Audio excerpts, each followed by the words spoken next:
वज़रू ज़ाहिरल इस्मि व बातिना सदक़ल्लाहुल अज़ीम वक़ाल नबी सल्लल्लाहु अलैहि वसल्लम बुइस्तु लिउतम्मिम मकारिमल अख़लाक़ औ कमा क़ाल अलैहि सलातु वस्सलाम। पिछले जुमा नफ्से अम्मारा, नफ्से लव्वामा, नफ्से मुतमइन्ना पर बात हुई थी और तफसीली तौर पर समझाया गया था कि नफ्से अम्मारा उसे कहते हैं कि जो गुनाह करता है और उसे एहसास नहीं होता, बेहिस हो जाता है, बेशर्म और बेगैरत हो जाता है, न उसे अल्लाह से शर्म होती है न उसे अल्लाह के बंदों से शर्म होती है। और ऐसे लोग दुनिया में बहुत ज़्यादा है। नफ्से अम्मारा। दूसरा नफ्स है लव्वामा। कुछ लोग हैं जो थोड़े नेक हो, गुनाह करते भी है, नेकी करते हैं, लेकिन जब वक्त मिला नमाज पढ़ी नहीं तो नहीं पढ़ी, लेकिन उनमें एहसास होता है, तौबा भी करते हैं, शर्मिंदा भी होते हैं और जज्बात उनमें होते हैं। वो है नफ्स लव्वामा। तीसरी किस्म है नफ्स मुतमइन्ना। ऐसी जान के जो गुनाह करती ही नहीं है, सिर्फ फर्माबरदारी करती है, अल्लाह की बात को मानती है। तो अल्लाह को ऐसे लोग बहुत पसंद है जो नफ्स मुतमइन्ना के मालिक हो। अब यहां पर कुरान मजीद में फरमाते हैं कि तुम जाहिर और बातिन के गुनाहों को छोड़ दो। जो गुनाह देखकर दिखाकर करते हो वो छोड़ दो, और जो छुपाकर छुपके करते हो वो छोड़ दो। दरवाजे खिड़कियां लगाकर बहुत सारे गुनाह होते हैं और बहुत सारे जुर्म होते हैं, तो तुम वो छोड़ दो। और बहुत सारे दिखाकर होते हैं। बहुत सारे लोग दिखाकर नाचते हैं, गाते हैं, सूद का कारोबार करते हैं, सट्टा खेलते हैं। तो जो बेहूदगी की, बेशर्मी की जिंदगी है, तो लोग दिखाकर छुपाकर गुनाह करते हैं। और अल्लाह तबारक व तआला को गुनाह कहते किसे हैं कि अल्लाह और उसके रसूल की नाफरमानी करना, वो गुनाह कहलाता है। कि रसूलुल्लाह सल्लल्लाहु अलैहि वसल्लम के खिलाफ कोई अमल किया वो गुनाह, अल्लाह के हुक्म के खिलाफ किया वो गुनाह। गुनाह कहते ही उसे है कि अल्लाह और उसके रसूल से थोड़ा हटा तो अब वो गुनाहगार।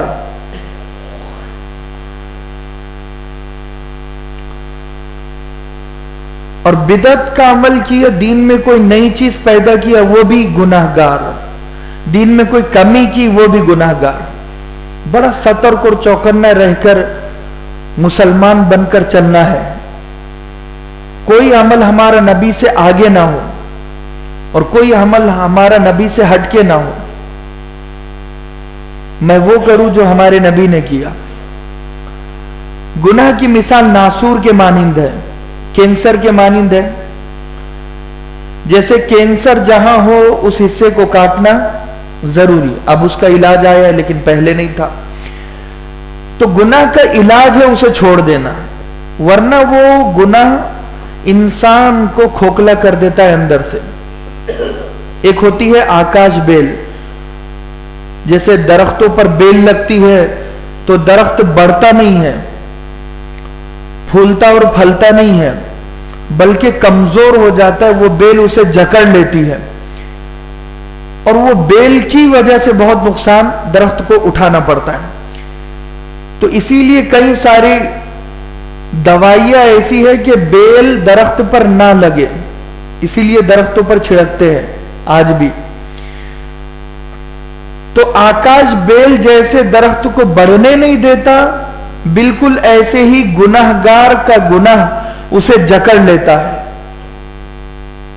उसके हाथों को बांध दिया, पैरों को बांध दिया, दिमाग को बांध दिया, दिल को बांध दिया, आंखों को, नाकों को बांध दिया, अब वो गुनाह में इतना जकड़ा हुआ है कि ना उसे अल्लाह की मोहब्बत, ना रसूलुल्लाह की मोहब्बत, ना माँ बाप की मोहब्बत, किसी की मोहब्बत उसे नजर नहीं आती। बस उसे गुनाह करना है, अपनी ख्वाहिश पूरी करना है। गुनाह शुरू शुरू में कच्चे धागे की तरह होता है, और जब बड़ी उम्र में एक गले का फंदा बन जाता है कि इंसान वो फंदे को हटा नहीं सकता, छुड़ा नहीं सकता, और वो फंदा उसे फांसी देता ही है। उसका गला घुटता है, उसकी सांसें कम होती है, वो चीखता है, चिल्लाता है, मगर वो फंदा उसके गले से सिवाय उसके और कोई नहीं निकाल सकता।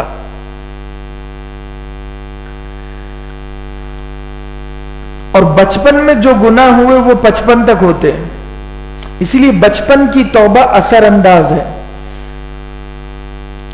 बच्चे को झूठ बोला, बेटा तौबा करो, झूठ बोल दिया तुमने, अल्लाह नाराज हो गए तुमसे। बच्ची ने कुछ चुरा ली तो बच्ची को तौबा करा दिया, बेटा तौबा करो, मुसल्ला बिछाओ, अल्लाह नाराज होते हैं, आग में जलाते हैं। ये तरबियत 5 साल से, तो ये तरबियत असर 25 साल में दिखाती है। और ये 5 साल की बातें 25 साल में बहुत फायदेमंद होती है। जब वो किसी की बीवी बनेगी तो फिर झूठ नहीं बोलेगी, जब वो किसी की बेटी बनेगी तब झूठ नहीं बोलेगी। तो हमारे हाथ में था तरबियत, लेकिन हम बजाय तरबियत करने के कहीं और लगे हुए थे। मां कहीं और, बाप कहीं और, मां बेपर्दगी में, गुनाहों में, बाजार में और फैशन में और दूसरे टेंशनों में मां लगी हुई, जहेज जमा करने के, और बाप दूसरे टेंशन में लगा हुआ। जिंदगी बहुत मुख्तसर है। अदलो इंसाफ फकत हश्र पे मौकूफ नहीं, जिंदगी खुद भी गुनाहों की सजा देती है। अदलो इंसाफ यानी इंसाफ सिर्फ हशर में नहीं होगा। लोग समझते हैं कि भाई वहां मैं देख लूंगा, अल्लाह के सामने तेरी गर्दन पकड़ूंगा, तेरा गिरेबान पकड़ूंगा, तेरा दामन पकड़ूंगा, मेरा तेरा हिसाब अल्लाह के सामने होगा। उस हिसाब से पहले बहुत सारे हिसाब दुनिया में होते हैं जो मुझे और आपको समझ में नहीं आते।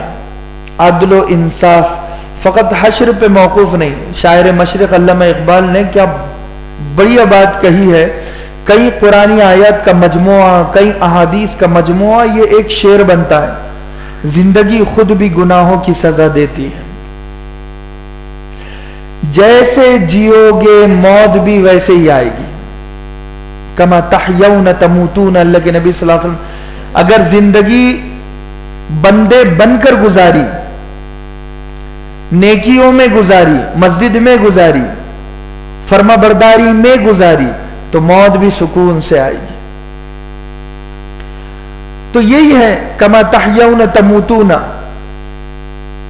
तो आकाश बेल की मिसाल, हर गुनहगार के गुनाह ने उसे जकड़ लिया। ला तहक़िरन्ना सगीरतन फ़इन्नल जिबाल मिनल हुसा। हदीस में अल्लाह के नबी सल्लल्लाहु अलैहि वसल्लम ने फरमाया कि तुम किसी गुनाह को छोटा होने की वजह से हकीर मत समझो। फ़इन्नल जिबाल मिनल हुसा, पहाड़ कंकर से बनता है। छोटे छोटे कंकर मिलते हैं तो एक पहाड़ बनता है। उहद पहाड़ कंकरों से बना, सफा मरवा कंकर से बने।